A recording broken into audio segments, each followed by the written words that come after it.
और जब सच्चाई सामने आ जाती है ना, तो फिर तुम कितना भी तुम ज्ञानी हो, कितने भी विद्वान हो, कितने भी तपस्वी हो, कितने भी मनस्वी हो, फिर तुम तो नजरों से देखने लायक भी नहीं रहते। कभी कभी एक गुण के कारण तुम पूजने योग्य हो जाती हो। तुम्हारे में एक कला है, गुण है, उस कारण तुम पूजने योग्य हो जाते हो। कल देखे ना, आपने बताया शिव पुराण आपने सिर पे रखी थी, सब लोगों ने पुराण का पूजन किया, आपको तिलक लगाया। वो शिव पुराण शीश पर रख करके आपने जाना कि ये शिव तत्व क्या है, कि शिव महिमा क्या है, किसको मैंने अपने शीश पर धारण किया है, इसकी महिमा का मैं क्या बखान करूं। विसंगतियों में अगर बचना हो ना, विसंगतियों से, तो गंगा मैया को गुरु बना लेना चाहिए। जिसको अच्छी संगत नहीं मिलती उनको गंगा मैया को गुरु बना लेना चाहिए। गंगा जी में जानते हो ना, कई स्थानों का जल आता है।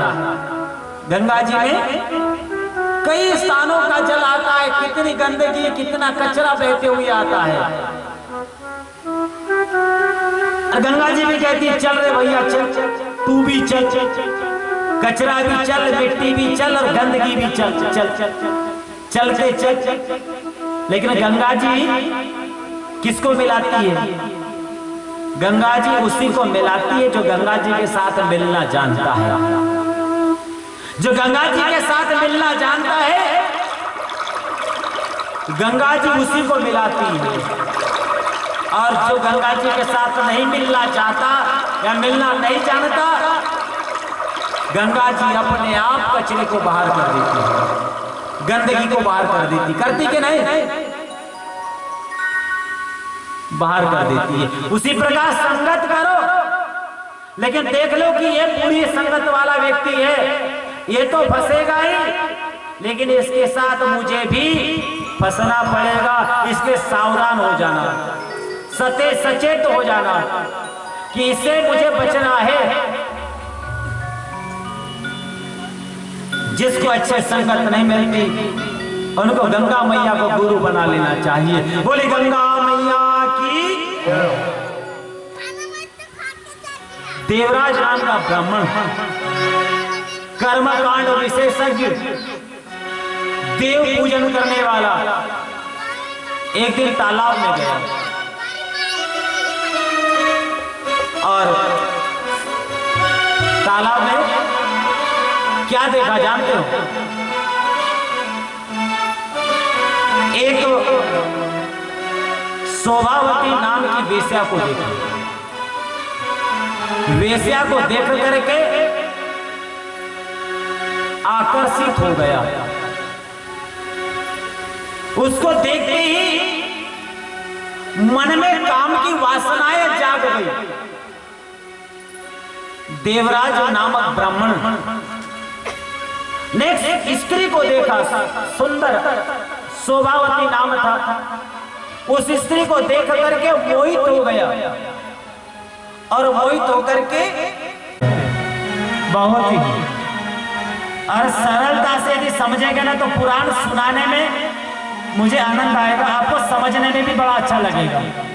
और जल्दी जल्दी बोलूंगा तो मेरे को भी नहीं समझ पाऊंगा और आपको भी नहीं समझा पाऊंगा।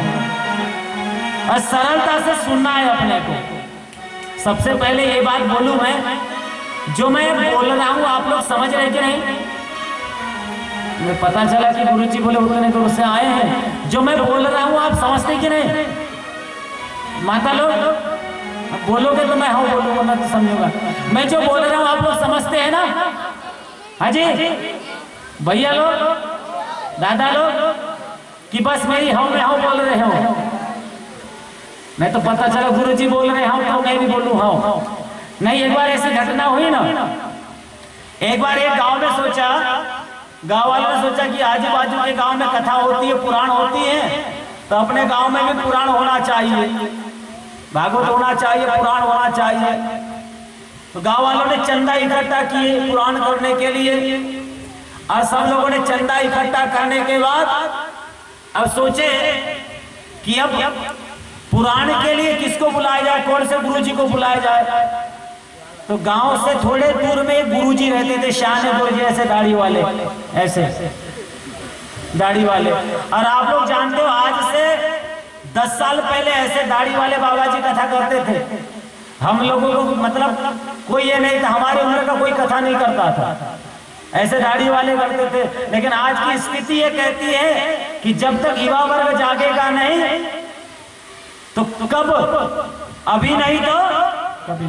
जो बचपन के संस्कार होते वो 55 तक रहते हैं, और तुमने सोचे कि हम बुढ़ापे में एक कार्य करेंगे, कभी नहीं हो सकता, क्योंकि वो बुढ़ापे में वो शक्ति नहीं रहती। और बचपन में जो याद होता है वो आखिरी तक रहता है। ध्यान देना, बचपन के संस्कार आजीवन रहते, आजीवन, जब तक हमारा जीवन है तब तक रहते हैं।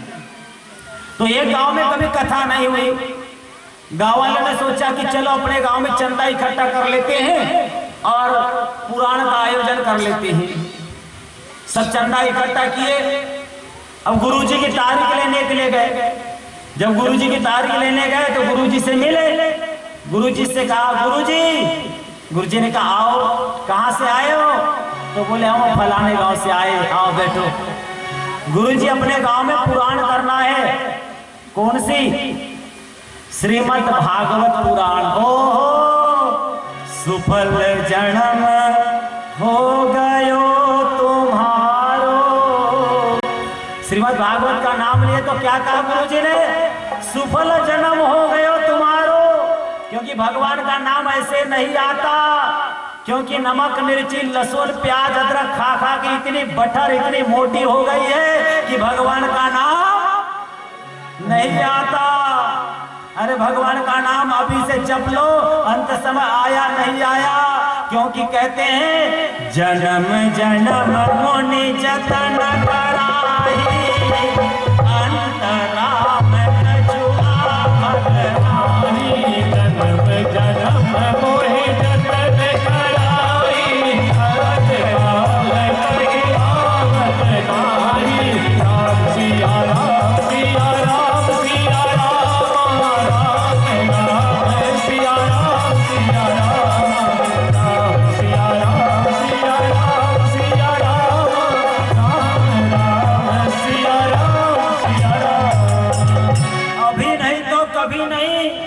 ऐसा मौका मिला है तो चौका मार लेना, पीछे नहीं रहना, क्योंकि समय चला गया, लौट कर आता। हाँ, तो गुरुजी ने कहा सुफल जन्म हो गयो तुम्हारो। गुरुजी कहे भागवत की तारीख निकालो। हाँ, गुरुजी ने तारीख निकलवाई, फलानी तारीख से आपके यहाँ भागवत होगी। ठीक है, गुरुजी ने कहा ठीक है, तारीख निकल गई। गुरुजी सामान बोले ठीक है, सामान भी लिख दिए। गुरुजी ने कहा आपकी गाँव वालों ने, गुरुजी आपकी दक्षिणा क्या होगी? हाँ, बोले मेन बात कहे आपने, आपकी दक्षिणा क्या होगी? जो भी होगी बोले इतनी इतनी दक्षिणा होगी, लेकिन नियम यह है कि बोले दक्षिणा मेरे को पहले ही चढ़ा देना। जैसे मैं पुराण में आऊंगा पहले दिन कथा में बैठूंगा, वैसे ही मेरे पुराण में दक्षिणा मेरे को पहले ही लाकर देना, तो मैं आगे बोलूंगा, नहीं तो नहीं। गाँव वालों ने सोचा चंदा तो इकट्ठा कर लिया ना अपन ने, पहले भी दिए तो ठीक है और बाद में भी दिए तो गुरुजी को पहले दे देंगे तो गुरुजी अच्छी कथा सुनाएंगे। तारीख पक्की हो गई, कथा के पर्चे बढ़ गए और गांव में सब लोगों में उत्साह, जैसे सब बच्चे कैसे उत्साहित थे, सब उत्साहित कथा के लिए कि अपने गांव में कथा कभी तो हुई, कभी देखे तो देखे। उत्साह बढ़ा, उमंग बढ़ा। पहले दिन कलश यात्रा वगैरह हुई। अब गुरुजी आए, व्यासपीठ पे बैठे, समिति वालों से कहा कहाँ समिति वाले भैया? हाँ गुरुजी वो ना, हाँ ला रहे। आए समिति के बढ़िया दुपट्टा गमछा, लेकिन गमछे वाले आज कम दिख रहे हैं। 120 गमछे वाटप हुए, लेकिन गिनती के 10 मेरे को 20 भी नहीं दिख रहे हैं। अपने घर पे फुटी पे टांग के आए हो, चलो तुम्हारे घर की शान शौकत बनेगी। अरे गमछा रहेगा तो बोलोगे कि हम भी समिति के साथ। अरे दक्षिणा की बात के लिए नहीं बोल रहा। आपके गांव में पहली बार ये शिव पुराण हो रही है, भागवत हो रही है ना? गांव वाले बोलते हैं हाँ पहली बार हो रही है। आप लोगों को मैं भगवान की अद्भुत कथाओं का, लीलाओं का वर्णन सुनाऊंगा। आप लोग सुनोगे ना? हाँ सुनने के लिए तो आए हैं, सुनेंगे ना? हाँ तो मैं भगवान श्री कृष्ण की बाल लीला का वर्णन आप लोगों को सुनाऊंगा। आप लोग सुनोगे? सुनोगे ना? बोले हाँ। मैं भगवान श्री कृष्ण के जन्म से लेकर बाल्यकाल से कथाओं का वर्णन आपको सुनाने जा रहा हूं। आप लोग सुनोगे? आप लोगों को मालूम है? बोले हाँ। तो बोले भगवान श्री कृष्ण ने पूतना को मारा है, आप लोगों को मालूम है ना? अरे बोलो ना, मालूम है ना? दूध दही की चोरी की मालूम है ना? मालूम है कि नहीं? कालिया का दमन किया, आप लोगों को मालूम है? मेरे प्यारे भक्तों, भगवान श्री कृष्ण ने कंस को मारा है, आप लोगों को मालूम है? सब कथा तो आपको याद है। चलो आरती करो। सब कथा तो आपको याद है, चलो आरती करो। सब लोग खड़े हो गए, आरती करने लगे। अब गुरुजी अपना पोथी पकड़े, दक्षिणा तो पहले ही मिलेगा, बोलने वाली बातें नहीं है, चलती है। सब कथा को याद ही है तो क्या करने का? गुरुजी चले गए। अब गांव वालों की मीटिंग हुई समितियों की कि बाकी गांव में 7-7 दिन कथा होती है और हमारे गांव में 1 दिन में हो गई। क्यों? कारण क्या? उसमें कारण निकला। एक व्यक्ति ने कहा कि ये सब तुम्हारा हव बोलने का नतीजा है। तुमको इतना भी नहीं समझता कब हव बोलना चाहिए और कब नहीं बोलना चाहिए। तुमने हव हव बोले, तुम्हारे सब हव बोलने के कारण से हुआ ये। तुमने हव कहा और हो गई कथा। अगली बार कैसा करेंगे? अगली बार कथा करेंगे, फिर से करेंगे। वोच महाराज जी को बुलाएंगे, वोच महाराज जी को बुलाएंगे और वोच महाराज जी को बुला करके देखना, कुछ भी पूछे, कुछ भी बोले, कैसा भी बोले तो बोले देखना। और जो हव बोलेगा तो पंडित जी की पूरी दक्षिणा वो देगा। अब कुछ भी महाराज जी बोले तो क्या बोलना? नहीं बोलना। समिति वालों ने पूरा पक्का विचार कर लिए। दूसरे साल फिर गए महाराज जी के पास। गुरुजी देखे भाई कि आ गए हैं फिर से कथा वाले। गुरुजी ने स्वागत किया, आओ दादू बैठो बैठो। बैठे। गुरुजी अपने गांव में फिर कथा करना है, कथा का आयोजन है। बोले हाँ अच्छी बात है।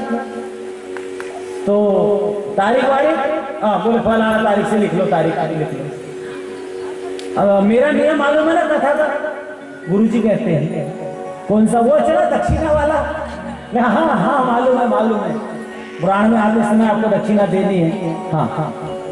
तैयारी हो गई पुराण की, सुंदर सा सजाया गया, सुंदर आयोजन हुआ और सुंदर कलश यात्रा हुई। दूसरे साल की बात, गुरुजी आए मंच में, समिति वाले को बुलाया।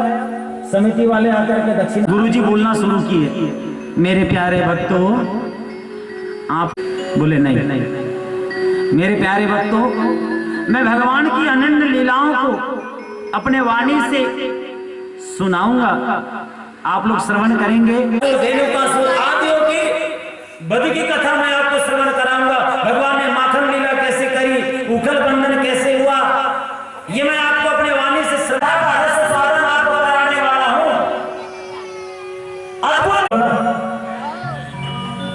नहीं, मैं जो कुछ बोल रहा हूं आप लोग समझ रहे हैं? अरे मैं जो बोल रहा हूं आप लोग उतारने के लिए तैयार नहीं हो तो क्या जरूरत? चलो खड़े हो जाओ, आरती कर, आरती कर। सब लोग खड़े हो गए, आरती हो गई। अजब सुनने वाला तैयार नहीं है तो सुनाने वाला क्या करेगा? पत्थरा करेगा।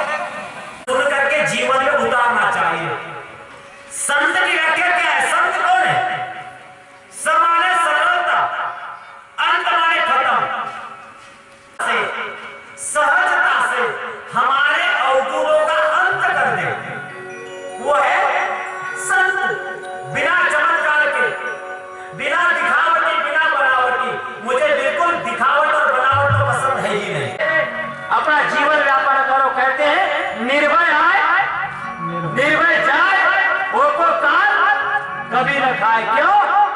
अरे अकाल मृत्यु वो मरे जो काम करे चांडाल का, अकाल मृत्यु वो मरे जो काम करे चांडाल का, और काल भी उनका। भगवान शिव की परम पुनीत कथा अन्य इतिहास का वर्णन मैं कर रहा हूं, इसलिए मैं सरलता से आपको बोलने लगा रहा हूं कि आप लोग सुनो, समझो, सरलता से, सहजता से। एक सुंदर कथा है। बावकल नामक एक गांव है, वहां पर पापी अधर्मियों का निवास बना हुआ है। इन्हीं दुर्जन लोगों के बीच एक बिंदुक नाम का महापापी रहता है, और उस बिंदुक नाम का पापी अपने आचरण के कारण पापी जाना जाता है। ध्यान देगा, करनी करेगा तो नर से नारायण होगा। यहां शरीर की कोई नहीं पूछता, आपके गुणों को पूछते। पूजा किसकी होती है? गुण की पूजा होती है। सदाचार में रहती, सददृष्टि में रहती, और अपने पातिव्रत धर्म की रक्षा के लिए तटस्थ रहती। ये बिंदु नाम का दुर्जन पापी ये चोरी करता, डाका डालता और नाना प्रकार के कृत्य करता, पाप कर्म करता।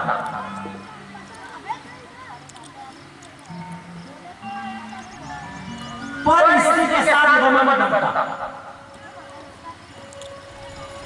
पत्नी बार-बार समझाती है कि स्वामी ये जो आप कर रहे हैं ये अनुचित है।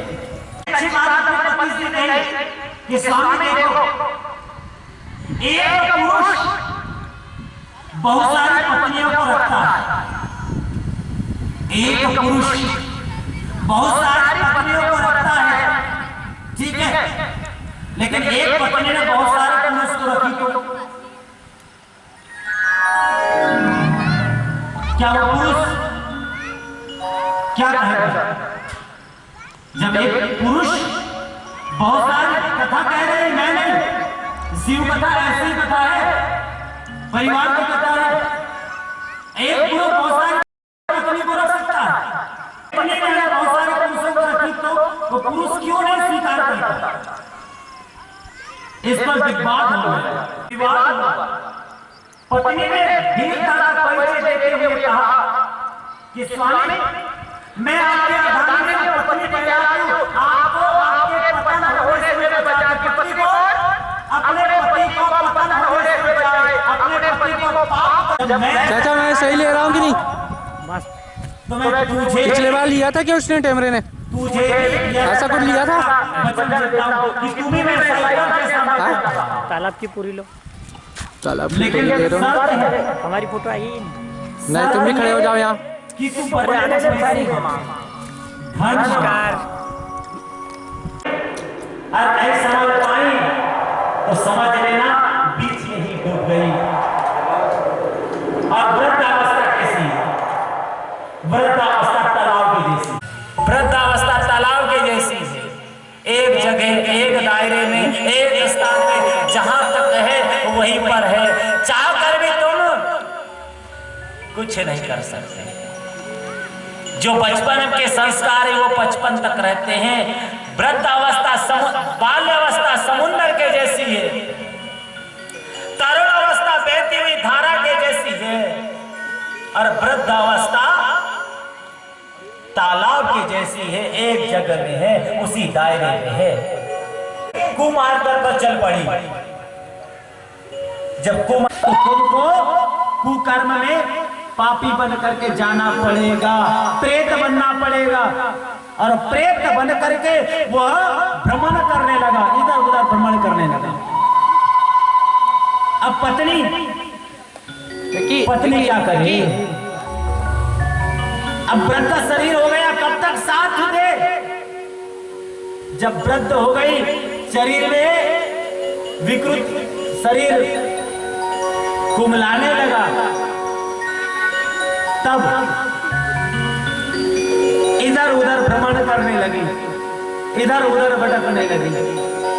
एक दिन शिव मंदिर में गई, शिवरात्रि का पावन पर्व चल रहा था, वहां शिव पुराण की कथा हो रही है। इधर चंचुला ने सुना कि शिव पुराण हो रही है, वो दौड़े दौड़े शिव पुराण में आई और शिव पुराण में जैसे सुना कि जो जैसा कर्म करता है उसको वैसा फल मिलता है, कर्मों में बंटवारा नहीं होता। जो पापी दुराचारी अत्याचारी होता है उसको यम को ताड़ना देते हैं, यम के दूत मुद्गरों से पीटते हैं। जैसे ही उसने सुनी तो थर थर कांपने लगी, थर थर कांपने लगी।